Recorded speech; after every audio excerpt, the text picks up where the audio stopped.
দর্শক, ইতিহাস গড়ল আফগানিস্তান, এই জন্য ফাইনালের আগে মেগা ফাইনাল। হ্যাঁ, বাংলাদেশ ও আফগানিস্তানের মধ্যকার ম্যাচটি অন্তত তেমনই উত্তাপ ছড়িয়েছে। এক ম্যাচ লড়াই ত্রিমুখী। দর্শক, দুদল মাঠে, আরেকটি দল পয়েন্ট টেবিলে।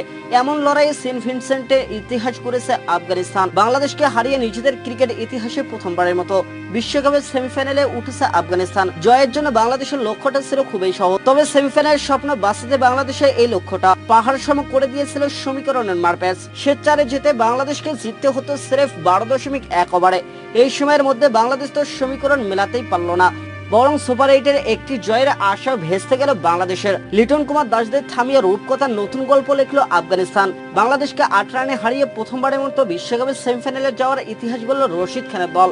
দর্শক, বাংলাদেশের হারে দুঃসংবাদ পেল অস্ট্রেলিয়াও, কারণ বাংলাদেশ জিতলে সুপার 4-এ জিতে পারত অজিরা, কিন্তু আফগানরা সেটা হতে দিল না। তাই বাংলাদেশের সঙ্গে আজ বিদায় নিতে হলো অস্ট্রেলিয়াকেও। দর্শক, আজ মঙ্গলবার কিং স্টোনে টসে দিতে আগে ব্যাট করতে নেমে নির্ধারিত 20 ওভারে 5 উইকেট হারিয়ে 115 রান তুলেছিল আফগানিস্তান। দলের হয়ে সর্বোচ্চ 43 রান করেন রহমতুল্লাহ গুরবাজ। দর্শক, ম্যাচের মাঝে বৃষ্টি হানা দিলে ডিএলস এসে বাংলাদেশের জন্য লক্ষ্য দ্বারা 19 ওভারে 114 রান। জবাবে খেলতে নেমে 17 ওভার 5 বলে 105 রানে অল আউট হয়ে গেছে বাংলাদেশ। দর্শক, এদিন 116 রানের লক্ষ্য তারা করতে নেমে প্রথম ওভারে নাবিদ উল হককে 4 ছক্কা হাঁকিয়ে শুরু করেন লিটন কুমার দাস। তবে পরের ওভারে ফজল হক ফারুকিকে উইকেট দিয়েছেন তানজিদ হাসান তামিম।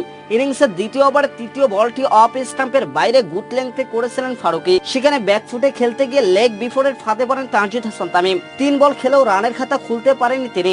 তিনে নেমে সুবিধা করতে পারেননি নাজমুল হোসেন শান্ত। দর্শক, উইকেটে এসে বড় শট খেলার চেষ্টা করেন এই টপ অর্ডার ব্যাটার। ইনিংসের তৃতীয় ওভারে নাভিনকে উড়িয়ে মারতে গিয়ে ডিপ মিড উইকেটে ধরা পড়েন তিনি। 7 গড়ে ফেরার আগে তার ব্যাট থেকে এসেছে 5 বলে 5 রান।